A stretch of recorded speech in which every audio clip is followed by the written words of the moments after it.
Dissociative identity is going to be different for every person who lives with it. There's going to be similarities, there's going to be overlaps, but it's still going to be different for each person.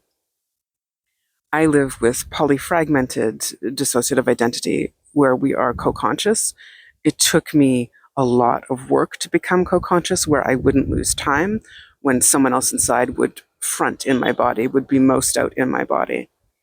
And I have worked so hard on inner cooperation and inner communication. And so because of that, I can now intentionally blend folks of myself.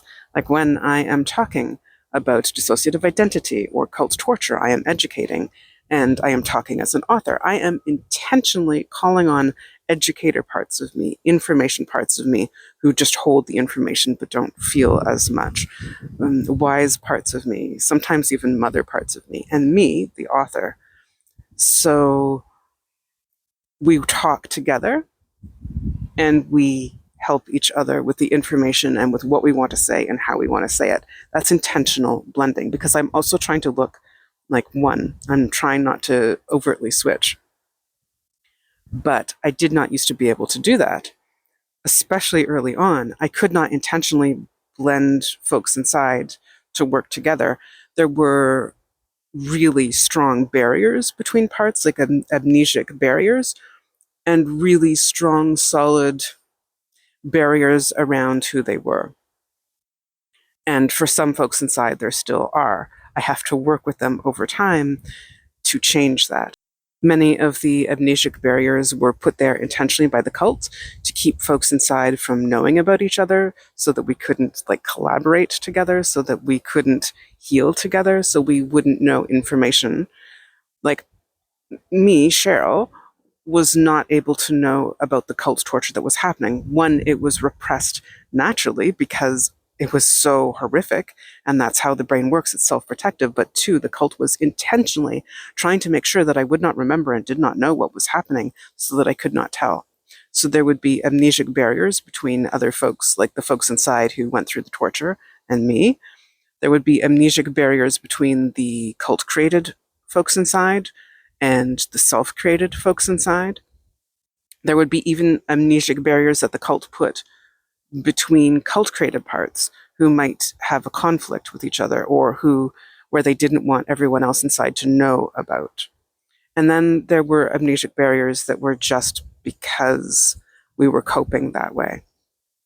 So some folks inside didn't know about each other. Then the cult would also have some folks inside be stuck in loops of memory on purpose to punish them or to keep them separate from others.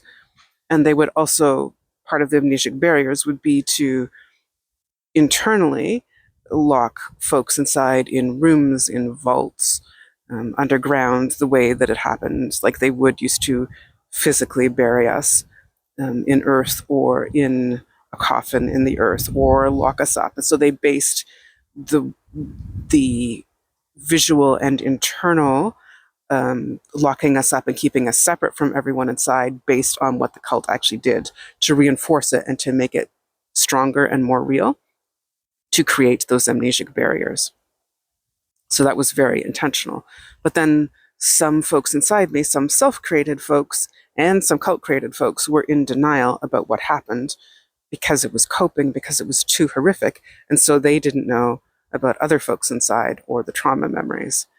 And it was working with a therapist for years and years. And I still need to do more work to bring down those barriers and to work with folks inside and to work on inner communication so we could hear each other and know what each other had been through. It's so important to healing.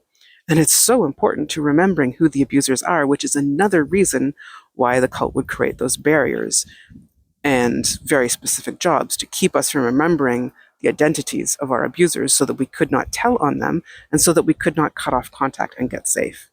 But working on all those things, on inner communication, on inner cooperation, on bringing down the amnesic barriers slowly over time, especially with support of a good therapist, that helps so much in healing.